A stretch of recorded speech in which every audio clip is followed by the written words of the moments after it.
Mr. S.R. Patil, Honorable Minister for Information Technology, Biotechnology, Science, Technology, Planning, Government of Karnataka. Mr. Srivatsa Krishna, the rock star of introductions, I think, Secretary of IT, BT and ST, Government of Karnataka. Dr. Omkar Rai, Director General, Software Technology Parks of India.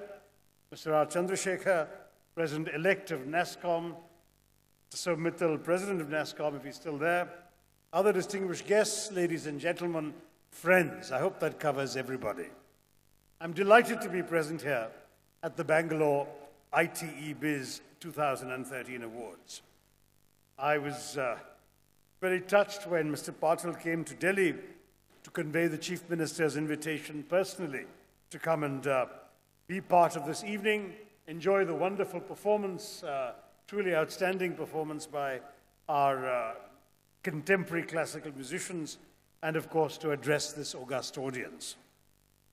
Let me first of all congratulate in advance all the winners who are being felicitated today.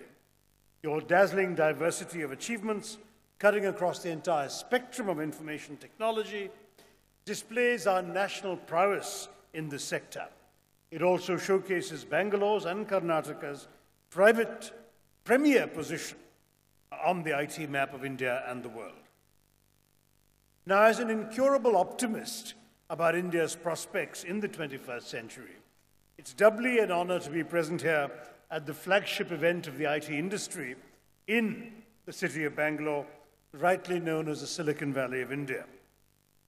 The manner in which, over a period of 3 decades, this region has emerged as one of the major global hubs of the information age is a matter of intense pride for every patriotic Indian. Had Nehruji been around today, I have no doubt that he would have hailed the IT industry of Bangalore as a great example of one of his temples of modern India. The numbers alone give you an idea of the rise of Bangalore in the IT world. The city is home to 3,500 companies, which constitute 1/5 of the total number of IT companies in India. Exporting IT and IT-enabled services is not a new phenomenon for Bangalore's industry. I understand that Bangalore alone constitutes far more than 1/3 of the IT exports of India. Some 1,35,000 crores are exported from here in services. According to NASSCOM, in fiscal year 2012, the exports of the Indian IT BPO industry stood at 69 billion. So 1/3 of that is yours. Revenues from software and services comprise of nearly 87% of the total IT industry revenues. Impressive as these statistics are, this is not a story about numbers alone. The success of Bangalore has played a profound role in changing global perceptions of India. It's an outstanding example of how technology is one of the most significant drivers of cultural change in our world, and this idea forms a backdrop of the theme on which I'd like to share my thoughts with you today. Now, while the role of technology in human evolution has always been significant throughout human history, the 21st century world sees us more dependent on technology than ever before.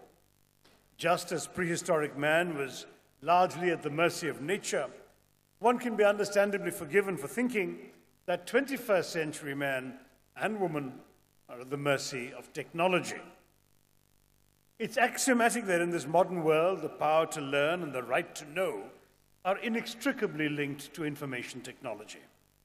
Just think of the microphone that I'm using to ensure you can hear me, or the telephone calls, SMSs, and emails that the organizers use to invite me here and to make the necessary arrangements.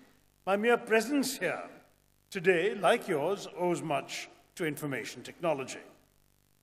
Now, the Swiss writer and playwright Max Frisch once dismissed technology as the art of arranging the world so that we need not experience it. Although I too am a writer when I'm not wearing my politician hat, I do not share Mr. Frisch's perspective. Today, on the contrary, technology is absolutely essential to experience the world and to really participate in it. And though mankind cannot live by technology alone, the information revolution has, to use the language of the computer age, upgraded the lives of millions of people. Today, technology is the source of some of our greatest marvels, our cleverest comforts, as well as some of our deepest collective anxieties. The smartphone that I hold in my hand, and I carry two, gives me access through the internet to almost the sum total of human knowledge.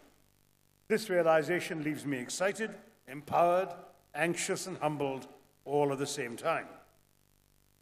The importance of technology as the primary driver of economic growth and national prosperity cannot be overemphasized.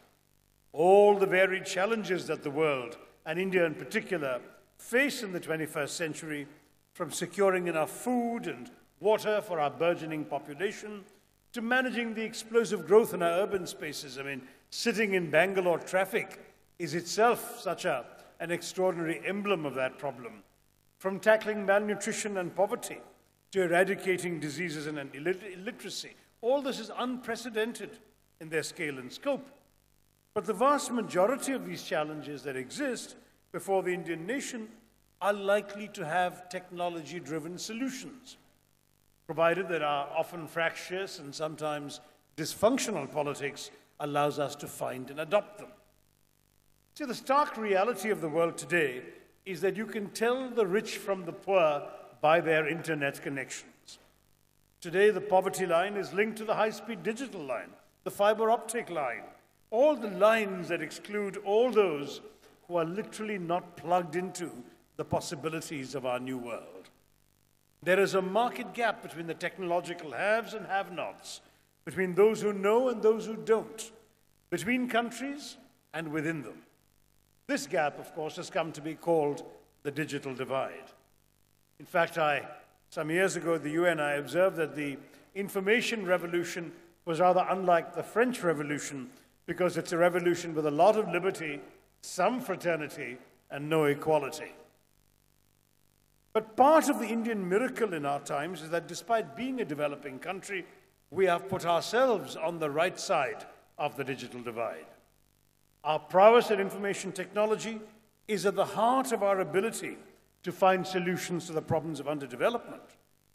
Information has always been empowering. A simple watch gives you information about the time that someone without a watch did not possess and needed to turn to you for.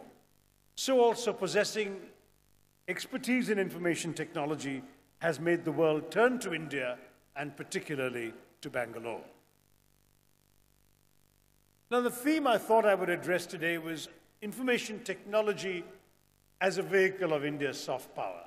Soft power, as you know, is a concept developed by my friend Joe Nye of Harvard to describe the ability to attract and co-opt rather than to coerce, use force, or give money as a means of persuasion. And simply, it's the ability of a country to attract other countries, societies, and individuals because of its culture, its political values, and foreign policies. This was the theme of the TED talk that Srivatsa Krishna alluded to. And of course, a lot of countries do this successfully in an institutionalized manner. Joe and I wrote about the States, but the Alliance Française is all about French cultural power. The British Council is an exercise in British soft power. The Beijing Olympics in Chinese soft power.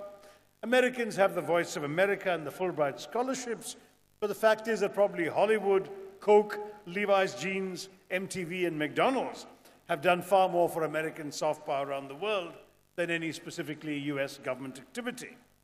And the same has happened with Indian culture and traditions. That was what that theme of my speech was all about. So, in using our culture, political views, and so on, but simply in being ourselves in India, we have a compelling story to tell, conjuring up images of the global imagination by the mere mention of our country's name. In fact, it was only when engineers and doctors and scientists from India moved to countries abroad for further studies or research that the technological capacity of India was noticed. As a result, Indians have become Silicon Valley's most successful immigrants. I think 1 out of every 3 companies founded in Silicon Valley has an Indian co-founder. Many Indians have created a name for themselves as tech entrepreneurs and even as tech investors.